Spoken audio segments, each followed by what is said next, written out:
Hello everyone, welcome back to my channel.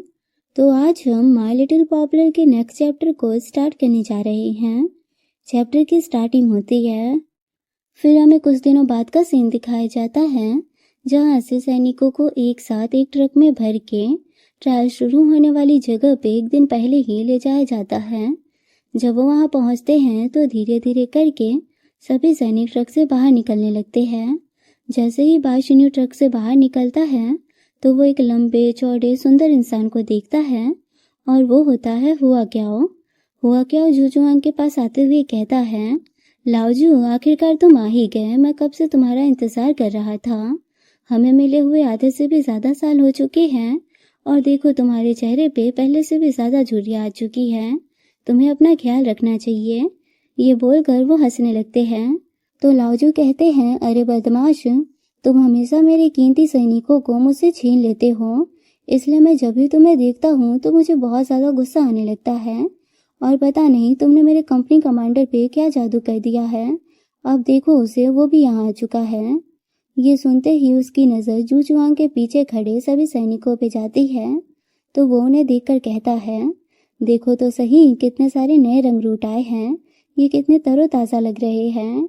Trial में जितने ज़्यादा लोग होंगे उतना ही ज़्यादा मज़ा आएगा।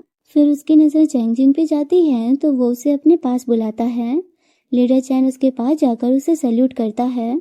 तो हुआ क्या, वो कहता है, आखिरकार तुम यहाँ आ ही गए, मुझे तुमसे बहुत ज़्यादा उम्मीदें हैं। मैं आशा करता हूँ कि तुम मुझे निराश नहीं करोगे। तो लीडर चैन कहते हैं, मैं अपनी पूरी कोशिश करूँगा। तो हुआ क्या, वो कहता है, भले ही मैं तुम्हें बहुत ज़्यादा चाहता हूँ लेकिन मैं तुम में से किसी पर भी दया नहीं दिखाऊंगा।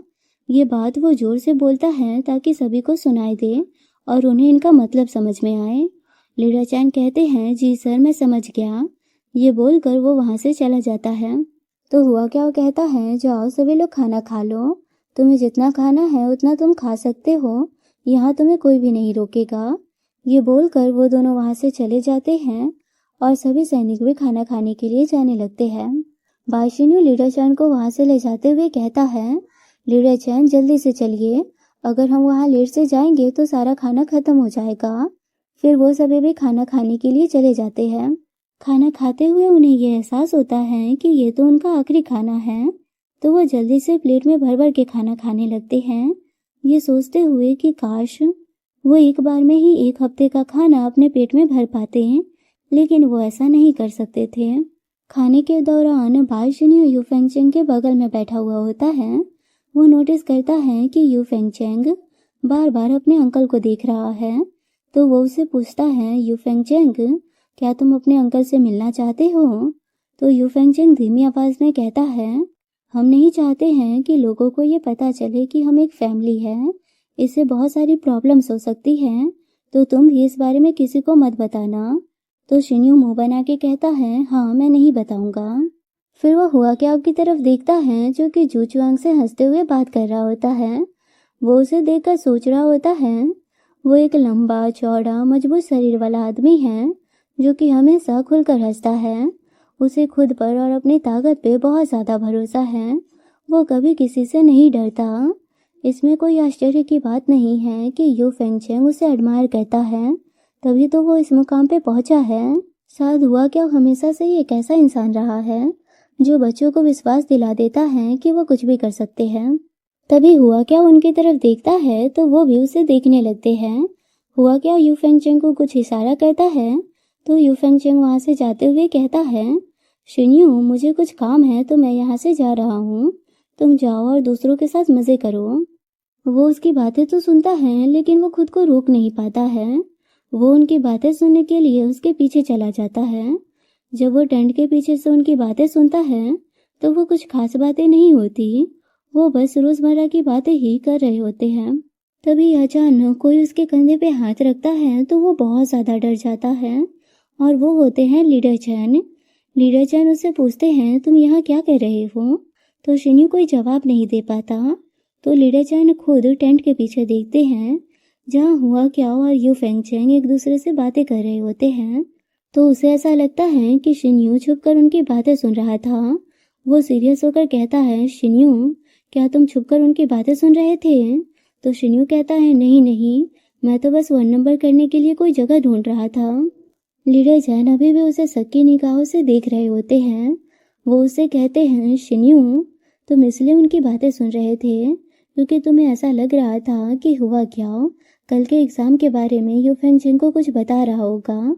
अगर तुम ये सोच रहे थे तो तुम्हें चिंता करने की ज़रूरत नहीं है, क्योंकि हुआ क्या वो ऐसा आदमी नहीं है, वो कभी भी ऐसा नहीं करेगा। फिर वो उसे वहाँ से ले जाते हुए कहता है, शिन्यू, भले ही कल का दिन कितना भी ज़्यादा मुश्किल क्यों ना हो, तुम्हें जो काम दिया जाएगा तुम अपना काम ठीक से करना, बिल्कुल भी लापरवाही मत दिखाना, समझे? शिन्यू कहता है, जी जी मैं समझ गया, मैं बिल्कुल भी लापरवाही नहीं दिखाऊंगा, आप चिंता मत कीजिए। तो लीडर चैन कहते हैं, शिन्यू, तुमने सुना ही होगा कि ये ट्रायल कितना ज़्यादा मुश्किल होता है, लेकिन मैं तुम्हें खुद बता रहा हूँ, तुमने जितना सुना है ये उससे भी ज़्यादा मुश्किल होता है, इसलिए तुम्हें अपनी बॉडी को आराम देना चाहिए। पता नहीं कल हमारे साथ क्या क्या होगा, हमें किन किन चीज़ों से गुजरना पड़ेगा, इसलिए मैं तुम्हें आराम करने के लिए कह रहा हूँ, तो आराम करो, फालतू की चीज़ों के बारे में मत सोचो। ये बोलते हुए वो उसे वहाँ से ले जाने लगता है और ना चाहते हुए भी शिन्यू को उसके साथ जाना पड़ता है। वो जाते हुए सोच रहा होता है, उनका रिश्ता नॉर्मल है और वो नॉर्मल बातें कर रहे थे, तो मुझे इतना ज़्यादा अजीब क्यों लग रहा है, आखिर मुझे इतना ज़्यादा गुस्सा क्यों आ रहा है। ये सब सोचते हुए वो टेंट के अंदर चला जाता है। वो आराम तो करना चाहता था, लेकिन टेंट में सभी लोग शराब पीकर मौज मस्ती कर रहे होते हैं और शोर मचा रहे होते हैं, तो इतने शोर शराबे में शिन्यू सो नहीं सकता था, तो वो भी उनके साथ मौज मस्ती करने लगता है। हालांकि उसे बार बार यू फेंगचेन और हुआ क्याओ को लेकर अजीब सा महसूस हो रहा होता है, इसलिए वो ठीक से एंजॉय भी नहीं कर पा रहा होता है। वो बार बार उन दोनों के बारे में ही सोचे जा रहा होता है। थोड़ी देर बाद सभी लोग थक हार कर सो जाते हैं। फिर हमें अगली सुबह का सीन दिखाया जाता है, जहाँ लीडर चैन शिन्यू का नाम पुकारते हुए उसे उठने के लिए कह रहे होते हैं। जैसे ही शिन्यू उठता है वो खुद को रस्सियों से बंधा हुआ पाता है। फिर वो अपने चारों तरफ देखता है, जहाँ सभी सैनिकों के हाथ पैर उसी की तरह रस्सियों से बंधे हुए होते हैं। इन सब चीजों को देखकर वो कहता है, ये सब क्या चल रहा है? तो फेंगचेन कहता है, ट्रायल पहले से ही स्टार्ट हो चुका है। तो शिन्यू कहता है, लेकिन कल तो वे हमें बहुत अच्छे से खिला पिला रहे थे और अब अचानक से उन्होंने बिना कुछ बताए ट्रायल भी स्टार्ट कर दिया। क्या उन्होंने वो सब हमारा ध्यान भटकाने के लिए किया था? ये तो बहुत बुरी बात है ना? धीरे धीरे सभी सैनिक नींद से जागने लगते हैं। वो खुद को रस्सियों से बंधा हुआ पाकर छटपटा रहे होते हैं। लियांग शाओमाओ कहता है, जल्दी करो, इस रस्सी को खोलो। मुझे तो पहले से ही डाउट हो रहा था कि वो हमारे साथ इतने अच्छे तरीके से बिहेव क्यों कर रहे हैं, और अब देखो उन्होंने हमारे साथ क्या किया है। तभी लीडर चैन कहते हैं, गुस्सा करना बंद करो, ट्रायल पहले से ही स्टार्ट हो चुका है और अब हमें सिर्फ ट्रायल पे ध्यान देना है, ना कि फालतू की चीज़ों पे। फिर वो आगे कहते हैं, पहले तो हमें इस रस्सी से छुटकारा पाना होगा, हम हमेशा ऐसे ही बंधे नहीं रह सकते। मैं कब से इस रस्सी को खोलने की कोशिश कर रहा हूँ, लेकिन ये रस्सी खुली नहीं रही है, ये बहुत कसकर बंधी हुई है। दास्युंग चारों तरफ देखते हुए कहता है, हमें इस रस्सी को काटने के लिए चाकू या किसी नोकीले पत्थर की जरूरत है। अगर हमारे पास चाकू नहीं है तो हमें नोकीला पत्थर ढूंढना चाहिए। उसने एक पत्थर ढूंढा और रस्सी को काटने लगा, लेकिन हाथ पीछे बंधे होने के कारण वो अपनी पूरी ताकत नहीं लगा पा रहा था और इसी वजह से रस्सी भी नहीं कट रही थी।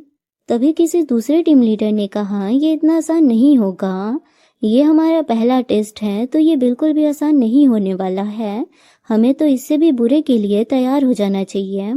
लीडर चैन कहते हैं, सभी के कलाइयों पे अलग अलग रंग के रुमाल बंधे हुए हैं, जिनके जिनकी कलाइयों पे एक ही रंग के रुमाल बंधे हुए होंगे वो सभी एक ही टीम में होंगे। तभी यू फेंगचेन कहता है, और वहाँ देखिए उस टेबल पे अलग अलग रंग के लिफाफे रखे हुए हैं, उसमें जरूर हमारे लिए कोई मिशन होगा, तो पहले हमें इस रस्से से छुटकारा पाने का कोई तरीका ढूंढना होगा। तभी शिन्यू कहता है, वाओ, अली टीम को खेलना तो बखूबी आता है, देखो उन्होंने हमारे साथ क्या किया है। इस रस्से को खोलना तो दूर की बात है, इसमें अपना हाथ हिलाना भी बहुत मुश्किल है, और ये रस्सी कोई मामूली रस्सी नहीं लगती जिसे कि हम आसानी से खोल पाएंगे। मुझे लगता है कि इस रस्सी को खोलने में बहुत मुश्किल होगी।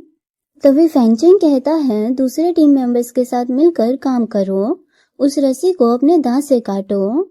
ये बोलकर वो अपने सामने बैठे सैनिक के हाथ में बंधे हुए रस्सी को अपने दांत से काटने लगता है। वो रस्सी खुरदुरी सख्त और बहुत मजबूत थी, उसे दांतों से भी काटना आसान नहीं था। थोड़ी ही देर में फेंगचेन के मुंह के कोने फट गए और उसमें से खून निकलने लगा। हालांकि वो घाव उतने गहरे नहीं थे, लेकिन मुंह के कोने से निकलते हुए खून देखने में काफी दर्दनाक लग रहे थे।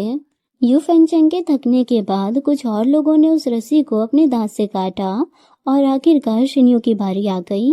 उसे उस रस्सी को देखकर डिस्गस्टिंग फील हो रहा था, क्योंकि उस रस्सी पे कई लोगों के लार और खून लगे हुए थे।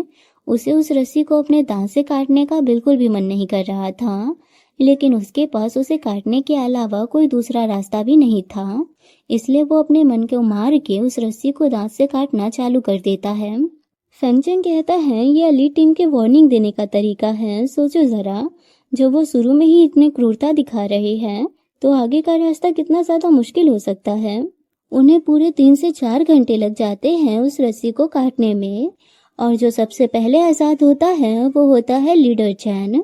वो झट से उठता है और चाकू या किसी ब्लेड को ढूंढने लगता है, और उसे एक ब्लेड का डब्बा मिल भी जाता है, लेकिन इससे कोई ज्यादा फायदा नहीं होता, क्योंकि जैसे ही उस ब्लेड को रस्सी पे रगड़ा जाता है वो टेढ़ी हो जाती है।